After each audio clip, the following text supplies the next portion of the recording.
आज मैं आप लोगों को भौमितिक आकृतियों का परिचय कराने जा रही हूँ। तुम लोग ध्यान से देखना। हाँ, देखो ये जो चित्र दिया वो चित्र मैंने बनाया है, इसे चतुर्भुज कहते हैं। क्या कहते हैं? चतुर्भुज। चतुर्भुज में 4 लाइन मिलती है। एक लाइन, 2 लाइन, 3 लाइन, 4 लाइन। 4 लाइनों को मिलाया जाता है और इसमें 1 2 3 4 5 4 कोने होते हैं। कितने होते हैं? 4 कोने होते हैं। 4 लाइन, 4 कोने। ये लाइनों को कोरे कहा जाता है। क्या कहा जाता है? कोरे। तो 4 कोरों और 4 कोनों को मिलाकर चतुर्भुज बनता है। क्या बनता है? चतुर्भुज। इसीलिए उसे चतुर्भुज कहा जाता है, क्योंकि इसमें 4 लाइन, 4 कोरे, 4 कोने होते हैं, इसीलिए इसे चतुर्भुज कहते हैं। अब देखो बच्चों, चतुर्भुज का उदाहरण तुमको दिखा देती हूँ मैं। जैसे अभी चतुर्भुज में हमें आयत और वर्ग, ये दोनों का ही समावेश होता है। चतुर्भुज में आयत और वर्ग दोनों का ही समावेश होता है। अब आयत में ये जो सामने सामने की भुजा है, 1 2 3, सामने सामने की भुजा समान होती है। आमने सामने की भुजा समान होती है, तो इसे हम आयत कहते हैं। हमारी बुक का आकार कैसा है? आयत के आकार का है। अब जैसे कोलगेट का जो खोखा है, ये भी आयत के आकार का है। ये जो डिब्बा है, ये भी आयत के आकार का है। हम लोग कलर से रंग भरते हैं ना, इसमें प्लेट बोलते हैं, ये भी आयत के आकार का है। तो कैलेंडर हुआ, जैसे भी ये कैलेंडर हुआ, ये कैलेंडर भी हमारा आयत ही आकार का कैलेंडर है।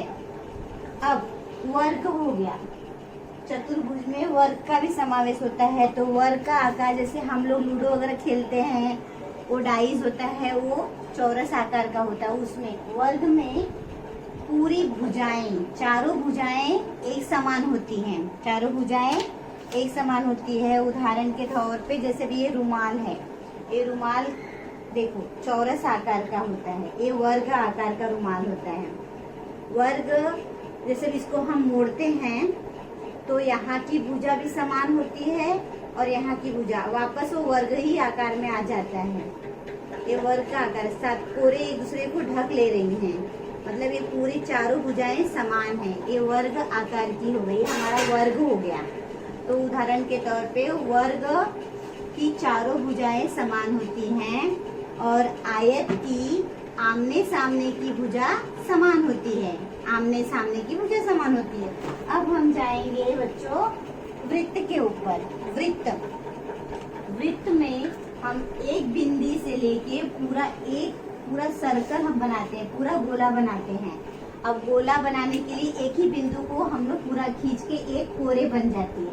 इसका अर्थ है वृत्त में सिर्फ एक कोरे होती है और वृत्त के अंदर कोना नहीं होता है।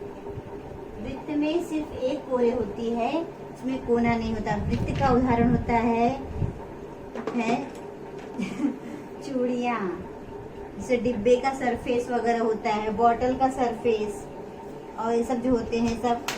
जैसे अभी हम लोग एक्सटेंशन बोर्ड रहता है, एक्सटेंशन बोर्ड भी गोल आकार का ही है, इसको वृत्त आकार का ही है, वृत्त होता है। हमारी पृथ्वी भी कैसी है? गोल है। चंदा मामा कैसे हैं? गोल हैं। सूर्य कैसे हैं? उसी तरह ये हमारे सब वृत्त आकार के हैं। तो वृत्त का हमें जानकारी हो गई है। अब जैसे बॉल हो गई, ये बॉल भी हमारी कौन से आकार की होगी? गेंद। इसको गेंद बोलते हैं। गेंद हमारी भी गोल ही है, तो इसे वृत्ताकार बोलते हैं। क्या कहते हैं? वृत्ताकार। अभी हम त्रिभुज, ये देखो त्रिभुज की 1 लाइन, 2 लाइन, 3 लाइन, ये जो लाइन होती है इन्हें हम कोरे कहते हैं। रेखा जो खींची गई है उन्हें कोरे कहते हैं। इसमें 3 रेखा खींची गई है, उसे कोरे कहते हैं। हाँ देखो 3 कोने हैं, 1 2 3, तो 3 कोने और 3 कोरों को मिलाकर हमारा क्या बनता है? त्रिभुज बनता है। हाँ, तो त्रिभुज की 3 कोरे और 3 कोने होते हैं। अब हमें तो त्रिभुज का उदाहरण दिया जाएगा। तो जैसे अभी देखो टेप हो गया। ये कौन से आकार का है? इसका सरफेस त्रिभुज आकार का है, त्रिभुजाकार है, त्रिभुज आकार का है।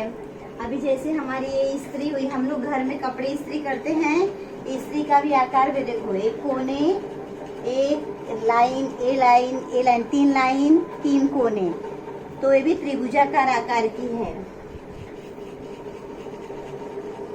बच्चों। तो इस तरह हमने ये सब आकारों का परिचय लिया और अभी अभी बच्चे अपने ध्यान से इन आकारों का निरीक्षण करेंगे और उनके बारे में समझेंगे।